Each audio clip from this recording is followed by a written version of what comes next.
Hello everyone! This is one of the beaches in Sydney, Australia. They are enjoying, nagsasayawan, nagkakasayahan. Ang iba naman ay nagsuswimming na.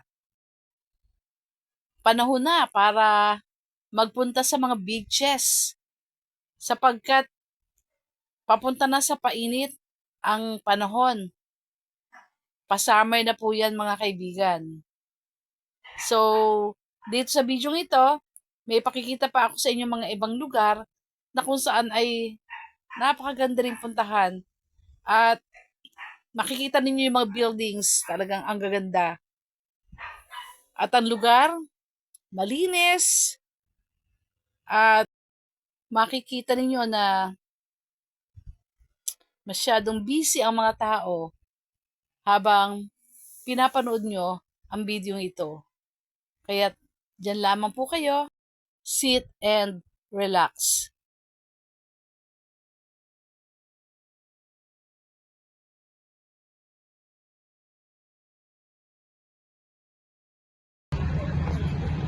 Kabilang bahagi naman po ito ng beach. Oras pa rin ang pamamasyal ng mga tao, nandito naman sila sa lugar na ito.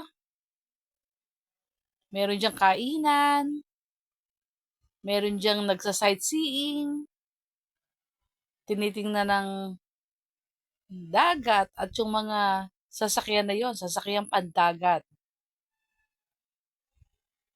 O di ba, napaka saya na ang mga panahong ito ay nag-e-enjoy ang tao.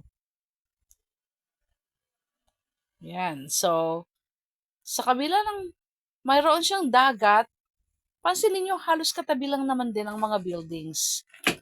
Kaya, kapag may pagkakataon, namamasyal sila.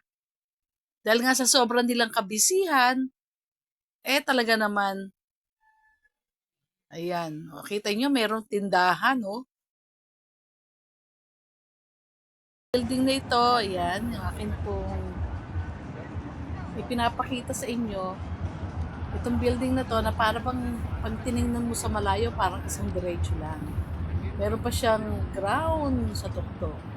Ito po yung tinatawag na Sydney Crown Tower.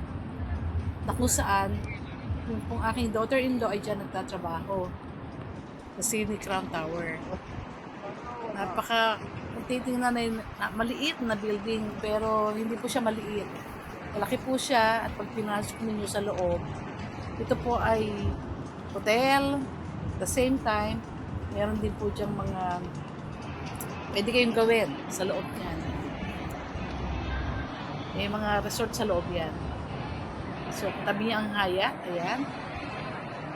At kung mapapansin po ninyo, mga kaibigan, napakalinis ng kapaligiran.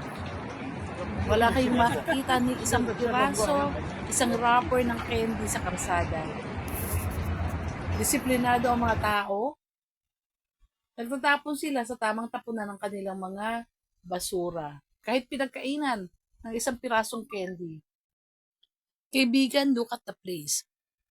Diba napakabuti ng Panginoon?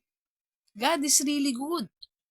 May mga ganitong lugar na kung saan ay ibinigay ang ating Panginoon.